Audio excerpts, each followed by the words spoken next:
उनकी भी अनिश्चितता दूर हो गई, तो उसको भी हमने दूर किया और हमने 23 अगस्त को जेई एडवांस की तिथि भी घोषित की।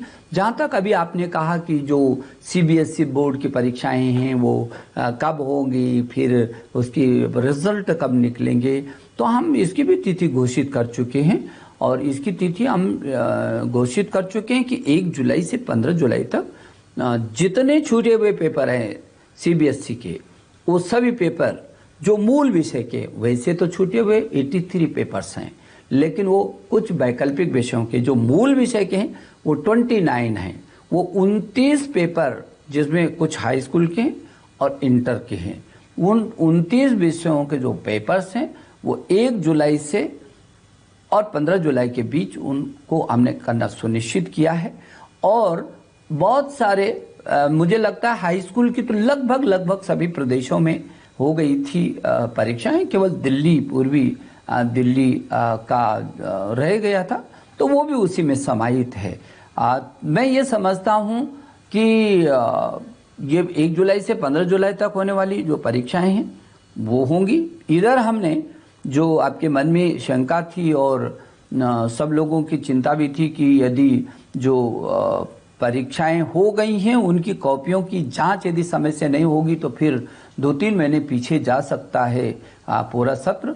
तो उसके लिए मैंने कल भी गृह मंत्री जी अमित भाई का आभार प्रकट किया। गृह मंत्रालय ने हमको जो वो 1.5 करोड़ हमारी उससे भी अधिक जो कॉपियां हैं, उत्तर पुस्तिकाएं हैं, और वो हमने सीबीएसई के 3000 स्कूलों को मूल्यांकन केंद्र निश्चित किया था। उन 3000 मूल्यांकन केंद्रों से वो अध्यापक तक कैसे जा सकती हैं कॉपियां, ताकि उस समय पर जांच करके और फिर वापस आए। तो ये रास्ता भी हमारा साफ हो गया। आज से वो युद्ध स्तर पर वो काम भी शुरू हो जाएगा। 50 दिन में हम उस सब काम को करेंगे और इस बीच जो 1 जुलाई से 15 जुलाई तक जो छूटे हुए प्रश्न पत्र हैं, जैसे ही उनकी परीक्षाएं खत्म होंगी तत्काल उसको पुस्तिकाओं का मूल्यांकन करके हम जल्दी से जल्दी सीबीएसई बोर्ड का रिजल्ट हम निकालेंगे। इसलिए इसमें किसी प्रकार की कोई अभ्रम की स्थिति नहीं है। सर, आपने एग्जाम्स की बात कर ली और पढ़ाई ऑनलाइन होगी इसकी बात कर ली, तो तैयारी भी ऑनलाइन पढ़ाई के जरिए ही होगी। लेकिन सर, स्टूडेंट्स को एक प्रॉब्लम आ रही है कि इससे पहले इतनी ऑनलाइन पढ़ाई उन्होंने कभी की नहीं और लॉकडाउन का असर है, तो उनको चिंता यह है कि ग्रेड्स पर असर ना पड़ जाए, आगे की तैयारी पर असर ना पड़ जाए, क्योंकि हर प्रॉब्लम का सोल्यूशन ऑनलाइन तो मिल नहीं रहा उनको। लाइब्रेरी, टीचर्स से डायरेक्ट सोल्यूशन पूछना, इसकी कमी महसूस कर रहे हैं वो। ऐसे में स्टूडेंट्स क्या करें? मैं समझता हूँ स्टूडेंट को ये समझना चाहिए और अभिभावक को भी कि पूरी दुनिया एक अजीबोगरीब संकट से गुजर रही है। जिंदगी की बचाने के लिए पूरी दुनिया में त्राही त्राही मची हुई है। यदि हमारे देश के यशस्वी प्रधानमंत्री नरेंद्र मोदी जी समय से पहले यदि इन सब की तैयारी नहीं की होती तो आज हिंदुस्तान भी कैसी परिस्थिति में रहता, उसकी कल्पना करना भी रोंगटे खड़े कर देता है।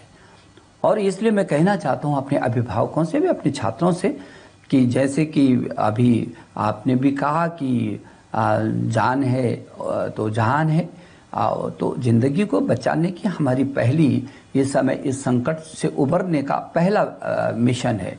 और इसलिए इस सब के बावजूद भी हम ये वैकल्पिक को दे रहे हैं। हमने छात्र को खाली नहीं रहने दिया है और उस पर अभिभावकों से कहा उस पर दबाव भी न डालें, क्योंकि उस पर अनावश्यक बोझ नहीं पड़ना चाहिए, उसको मस्ती के साथ भी रहना चाहिए।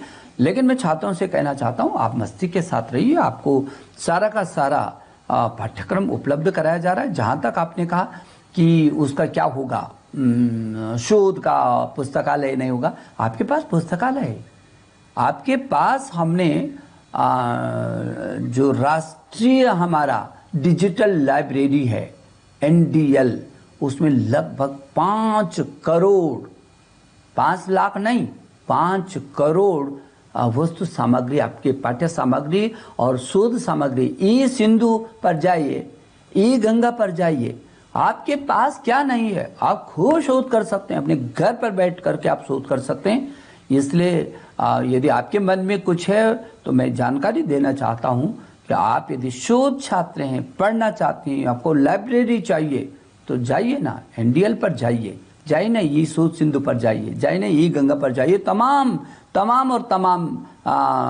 क्षेत्रों का हमारा शोध और अनुसंधान हो रहा है। स्ट्राइड के माध्यम से आप करें, स्पार्क के माध्यम से। आपको तो मालूम है कि स्पार्क में दुनिया के शीर्ष 127 विश्वविद्यालयों के साथ हम अनुसंधान कर रहे हैं, छोटी बात नहीं है। तो इसलिए मैं उन सभी छात्रों से जो इस दिशा में काम कर रहे हैं उनको भी मैं कहना चाहता हूँ, आपके लिए भी हमने बहुत बड़ा प्लेटफॉर्म तैयार किया है। और इस कठिनाई के समय में थोड़ा सा संयमित भी होना पड़ेगा।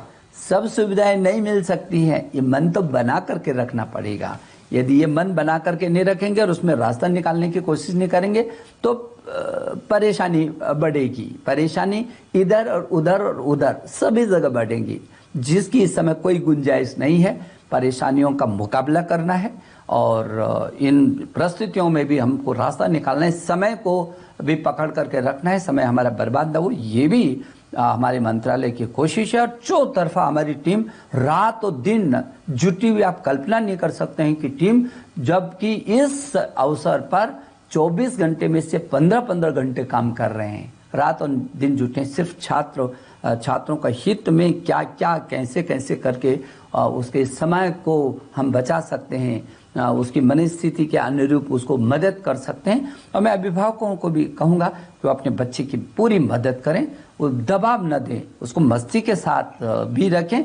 और जितना हमने वैकल्पिक भी कुछ शैक्षणिक कैलेंडर किया है उच्च शिक्षा में भी और स्कूली शिक्षा में, उसके अनुसार आप चलाएंगे तो आपको अच्छा लगेगा। देखिए, परेशानियां सबके सामने, ये सबको पता है, लेकिन इन्हीं परेशानियों के बीच